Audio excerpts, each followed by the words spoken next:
हर हर महादेव। जय शिव गुरु, जय शिव शंभु।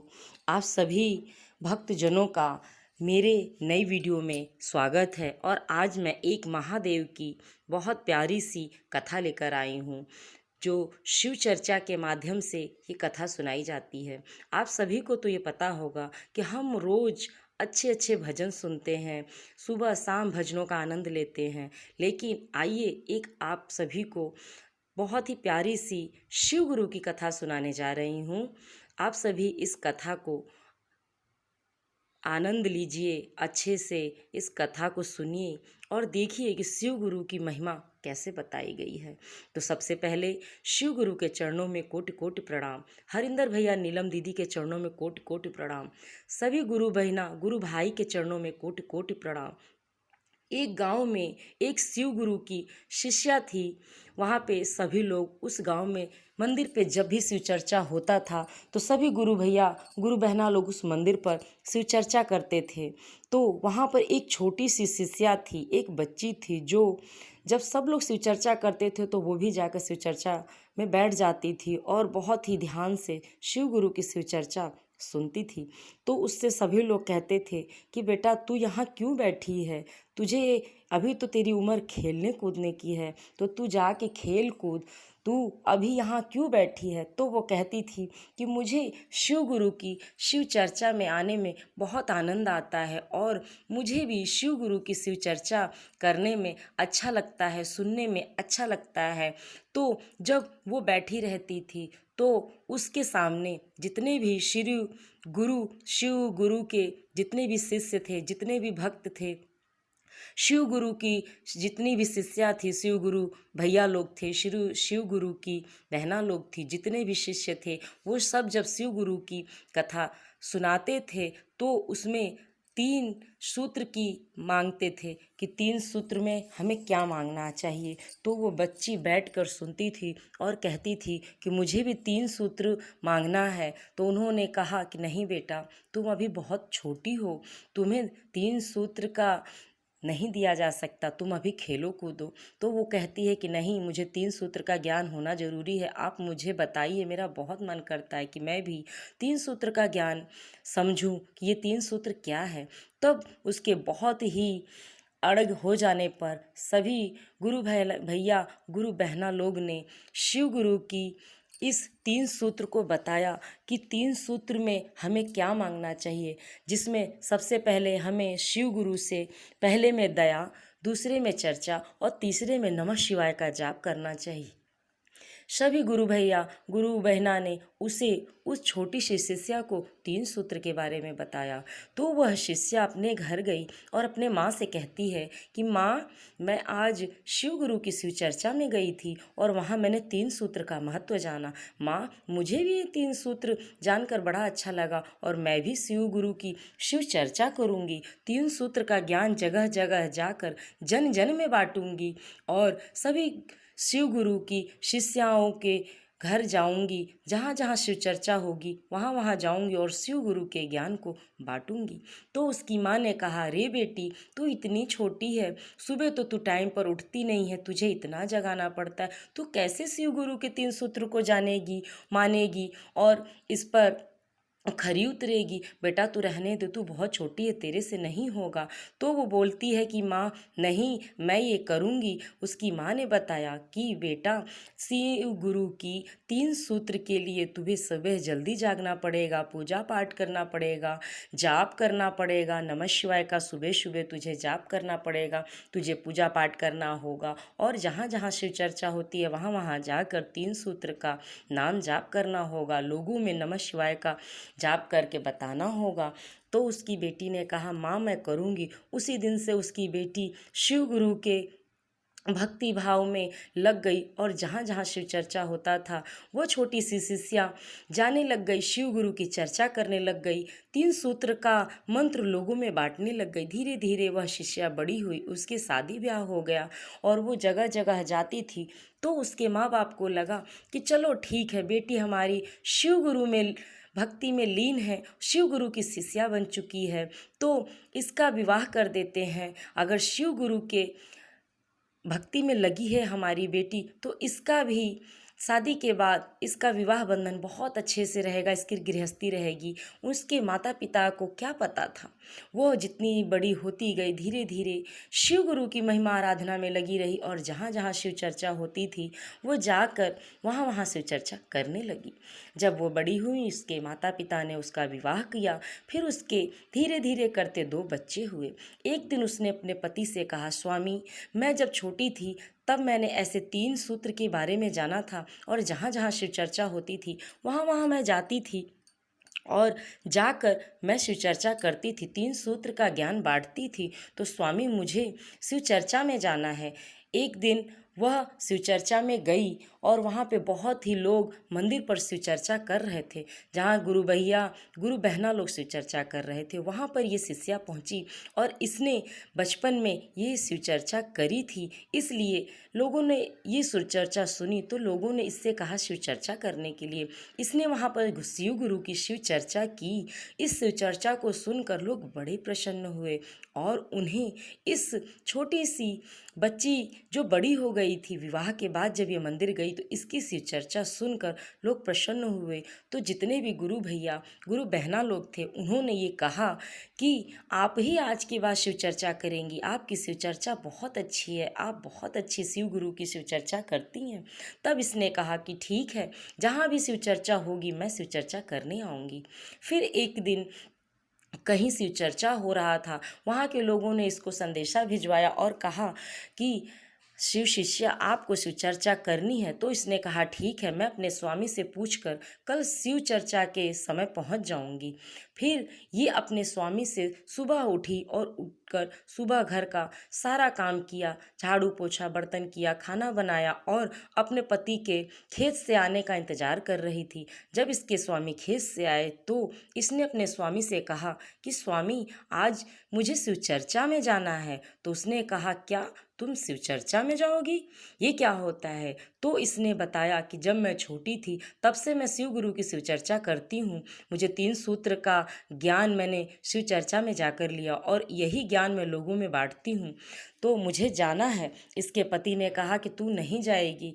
फिर यह नहीं मानी और उस दिन शिव चर्चा करने चली गई। इसका पति अंदर ही अंदर बहुत क्रोधित हुआ। यह घर का संपूर्ण कार्य करके शिव चर्चा करने चली गई। जब आई तो इसने अपने पति के लिए प्रसाद शिव चर्चा से शिव गुरु की प्रसाद को लेकर आई और अपने स्वामी को दिया। तो वह क्रोध में था मगर मुंह से कुछ बोला नहीं और हाथ से प्रसाद लेकर खाकर चला गया। फिर दूसरे दिन ऐसे ही कुछ टाइम बीता और शिव गुरु की शिव चर्चा फिर से आई। तो शिव शिष्या ने संदेशा भिजवाया कि तुम्हें कल शिव चर्चा करना है। इसने कहा ठीक है, मैं अपने स्वामी का आदेश लेकर शिव चर्चा करने आऊँगी। फिर अगले दिन इसने अपने स्वामी से कहा, स्वामी, मुझे शिव चर्चा करने जाना है। तो इसका पति बहुत ही क्रोधित हुआ और बोला कि तू शिव चर्चा करने नहीं जाएगी। यह कहकर वो निकल गया खेतों के लिए। जब वह खेतों की तरफ जाता है तब वहाँ पे बीच में एक तालाब पड़ता है। वह क्या करता है कि तालाब जाते जाते वह रास्ते में सोचते जाता है कि मैं ऐसा क्या करूँ कि इसको मैं घर में इसको बांध दूं, कुछ कार्य इसको ऐसा दे दूं जिससे कि यह शिव चर्चा करने न जा सके। वह जाता है, जब जाता है तो रास्ते में तालाब मिलता है। तालाब के किनारे वह जब जाता है तो उसमें बहुत सारी मछलियाँ होती हैं। फिर वह तालाब में 10 किलो के आसपास मछली मारकर और घर लेकर आता है और कहता है, री ये ले मछली, मेरे लिए मछली बना के रखना, मैं शाम को आऊँगा तो खाऊँगा। तो ये क्या कहती है, कुछ कह नहीं पाती है। फिर इसका पति काम पर चला जाता है। फिर यह सोचती रहती है कि उस दिन मैं शिव चर्चा करने गई तो मेरे स्वामी बहुत क्रोधित हुए थे और आज भी आज मुझे शिव चर्चा करने जाना है। फिर आज इन्होंने कहा कि मुझे मछली बना के रखे रहना, तो अगर मैं मछली बनाने लगती हूँ तो मैं शिव गुरु की शिव चर्चा करने कब जाऊँगी, और अगर मैं शिव चर्चा करने चली जाती हूँ तो मैं इस मछली को कब बनाऊँगी। ये सोच ही रही थी। फिर इसने सोचा, इसके मन में यह विचार आया कि पहले मैं अपने स्वामी के लिए मछली बना लेती हूँ तो मुझे शिव चर्चा करने फिर जाना चाहिए। तो ये क्या करती है कि सोचते सोचते बैठती है, उधर शिव चर्चा में करने के लिए सारे लोग इकट्ठा हो जाते हैं मंदिर पे। सारे शिव गुरु बहना, शिव गुरु भाई लोग इकट्ठा हो जाते हैं और इसका इंतजार होता है कि शिव शिष्या आएंगी और सबको शिव चर्चा में शिव गुरु के 3 सूत्र को बताएंगी। ये नहीं जा पाती है तो बहुत लेट हो जाता है। इनका इंतजार करते करते जितनी भी शिव शिष्या हैं, शिव गुरु बहना लोग हैं, वह सब इनके घर चली आती हैं। और जब इसके घर आती हैं तो आकर वो देखती हैं कि घर में 10 किलो मछली लेकर यह बैठी पड़ी है और बैठ के ये सोच रही है कि मैं क्या करूं, मैं मछली बनाऊं या शिव गुरु की शिव चर्चा करने चलूं। जब वो लोग घर पर आती हैं तो इससे पूछती हैं कि बहन, आपको शिव चर्चा करने आज आना था, आप शिव चर्चा करने क्यों नहीं आई? बहुत लेट हो चुका है, इसलिए हम सब आपका इंतजार करते करते यह देखने चले आए कि आप क्या कर रही हैं। तब ये बोलती है कि शिव गुरु बहना, आप देखिए मेरे स्वामी ने क्या किया। मुझे आज शिव गुरु की शिव चर्चा करने जाना था, परंतु मैंने अपने स्वामी का आदेश लेने की कोशिश की। मैंने उनसे पूछा तो उन्होंने मना कर दिया और उन्होंने कहा कि मैं 10 किलो मछली लेकर आया हूँ, तुम मेरे लिए यह मछली बना कर रखना। अब मुझे समझ नहीं आ रहा है कि मैं ये मछली बनाऊँ या शिव चर्चा करने जाऊँ। तब जितनी भी शिव शिष्या होती हैं वह सब क्या करती हैं कि सभी लोग अपने वस्त्र और आभूषण निकाल लेती हैं, शरीर के सारा मेकअप का सामान उतार कर और मछली बनवाने लगती हैं। कोई धुलता है, कोई काटता है, कोई फ्राई करता है, सब कुछ करके और वह सभी लोग मिलकर मछली बनवाती हैं, बनवा के मछली रख देती हैं। तब तक इसका पति आता है और जब वो आता है दरवाजे पर घर के अंदर घुसता है, तब उसे गेट खोलते ही उसको लगता है कि चलो मैं चलता हूँ, अब मेरी मछली बन गई होगी, वो इंतज़ार कर रही होगी खाने के लिए, मैं चलता हूँ खाने। फिर यह देखता है कि इसके पूरे घर में सांप, गोजर, कीड़े, बिच्छू ऐसे ऐसे जीव दिखाई देते हैं तो यह डर जाता है। जब डर जाता है उसके बाद यह गेट बंद कर लेता है। फिर कहता है कि फिर इसको आवाज़ देता है कि ये क्या है, तुम मेरा मछली बना कर रखी हो? तो ये कहती है, हाँ स्वामी, मैंने आपकी मछली बना कर रखी है स्वामी, मुझे शिव चर्चा करने जाना है। तो कहता है कि तुम नहीं जाओगी। फिर वह कहती है कि इसको विश्वास नहीं होता है और ये क्रोधी हो जाता है क्योंकि इसने पहले सांप, कीड़ा, बिच्छू सब देख लिया था उस मछली की जगह पर, तो इसे लगा कि यह क्या है। फिर ये उसी क्रोध में अपनी पत्नी को बहुत मारता है, बहुत मारता है, बहुत पीटता है और मार मार के अधमरा कर देता है। फिर वह कहती है, स्वामी मैं तो घर पर ही थी और मैंने आपके लिए मछली बनाई है, आपकी मछली बन गई है, आप उसको खा लीजिए, आप मुझे क्यों मार रहे हैं? मैं शिव गुरु की शिव चर्चा करने नहीं गई हूँ। तब ये इतना क्रोध में होता है कि उसकी एक भी बात नहीं सुनता है और उसको मार मार के अधमरा कर देता है। तब वह कहती है, हे शिव गुरु, मेरे इस अज्ञानी पति पर कृपा करो, और ऐसे ही कहकर वह मर जाती है। जब मर जाती है तो उसकी आत्मा निकलती है, अपने पति से बात करती है। वहाँ पे बैठे जितने लोग, जितने भी शिव गुरु बहना, शिव गुरु भैया लोग होते हैं, वह सब इस चीज़ को देखते हैं, मगर उसकी पत्नी की जो आत्मा होती है अपने पति की आत्मा से बात करती है, यह कोई नहीं देखता है। उसकी पत्नी की आत्मा अपने पति से कहती है कि स्वामी मैंने तो आपका कार्य किया था, मैं बचपन से शिव गुरु की शिष्या बन गई थी, मैंने 3 सूत्र लिया था, मैं जगह जगह शिव गुरु की शिव चर्चा कर रही थी और आपने मुझे जाने नहीं दिया। हे शिव गुरु, मेरे पति को सद्बुद्धि दो। मैं इस अंतिम घड़ी में मैं तो कुछ नहीं ज़्यादा कर सकी, जो मैंने जितना किया उतना ज्ञान बटा। अगर मैं उसके बाद से अगर मैं आपका शिव चर्चा करना चाहती थी और नहीं कर सकी, तो हे शिव गुरु, हे मेरे महादेव भोलेनाथ, आप मेरे स्वामी को सद्बुद्धि दीजिए। इन्हें इस चीज़ को बताइए कि शिव गुरु की महिमा, शिव गुरु के 3 सूत्र का क्या महत्व होता है। इनके अज्ञान के चक्षुओं को खोलिए महादेव और इन्हें ज्ञान दीजिए कि ये भी आपकी महिमा को जान सके। मैं विदा हो रही हूँ महादेव, और इनके ज्ञान को आप बढ़ाइए कि आपकी महिमा का ज्ञान ये इनको आभास हो जाए। तो उसका पति कहता है, वो जब ये सारी बात उसको वो बताती है कि मैं बचपन से ही शिव गुरु की शिष्या रही हूँ और ऐसे ऐसे मेरी शादी हुई, उसके बाद भी मैं जाने लगी, फिर मैंने आपसे ये कहा कि आप मुझे दाने दीजिए शिव चर्चा करने के लिए, तो आपने जाने नहीं दिया और ऐसे ऐसे करके आप मुझे मारे। मैंने आपको बहुत समझाया कि शिव गुरु के ज्ञान को समझिए, शिव गुरु के 3 सूत्र को समझिए, तो आपने नहीं समझा। हे शिव गुरु, हे महादेव, मुझे इनसे कोई शिकायत नहीं है, क्योंकि इनके ऊपर, इनकी आंखों के ऊपर अज्ञानता का पर्दा है। आप इनके अज्ञानता के पर्दा को हटाइए महादेव और इन्हें ज्ञान दीजिए, इन्हें भी अपने 3 सूत्र का ज्ञान दीजिए महादेव। मेरा अंतिम घड़ी आ गई है। तो उसका पति कहता है, फूट फूट कर रोने लगता है और कहता है कि री, मैंने तुझे कितना कष्ट दिया, मैंने तुझे कितना भला बुरा बोला, कितना तुझे पीटा, कितना मारा, और आज अंत समय में भी तू मेरे लिए ही प्रभु से मांग रही है।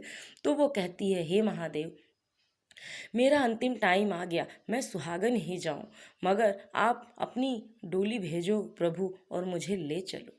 यह कहकर वो वहीं पर ख़त्म हो जाती है और उसका पति फूट फूट कर रोने लगता है और कहता है, महादेव मुझे क्षमा करना जो मैंने आपकी भक्ति को नहीं पहचाना। हे शिव गुरु, हे महादेव, जैसे आपने मेरे अंदर अपनी भक्ति को बताया है, मगर मैं अपना बहुत कुछ खो चुका हूँ महादेव, वैसे ही अपने ज्ञान के सागर को इस संसार में बांटिए, जो मैं भी जहाँ जहाँ होगा आपके इस ज्ञान के सागर को, आपके 3 सूत्र को बांटूंगा।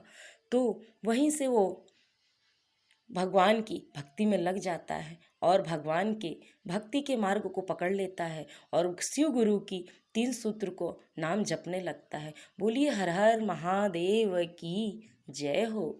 इस कहानी से हमें ये पता लगता है कि देवों के देव महादेव शिव गुरु ऐसे गुरु हैं जिनसे हम दया मांगते हैं, उनसे अपनी अज्ञानता के लिए कहते हैं कि हे प्रभु, हमें ज्ञान का सागर दीजिए, हमें अपना 3 सूत्र दीजिए। इस 3 सूत्र में पहले में दया, दूसरे में चर्चा और तीसरे में नमः शिवाय का जाप करने के लिए दीजिए। हरिंदर भैया, नीलम दीदी ने शिव गुरु की महिमा को बताया और हम सभी शिव गुरु शिष्य लोग जगह जगह इसी चीज़ का प्रचार कर रहे हैं कि शिव गुरु की 3 सूत्र की महिमा को ये विश्व और ये संसार जाने। आप सभी इस कथा को ज़रूर सुनिए। अगर आपको कथा ये अच्छी लगे तो मेरे वीडियो को लाइक करिए, चैनल को सब्सक्राइब करिए और कमेंट करके ज़रूर बताइए कि आपको ये शिव गुरु की कथा कैसी लगी। कथा अच्छी लगे तो ज़्यादा से ज़्यादा शेयर ज़रूर करिए। मिलते हैं अगली कथा में। हर हर महादेव, जय भोलेनाथ, माता रानी की जय हो। हर हर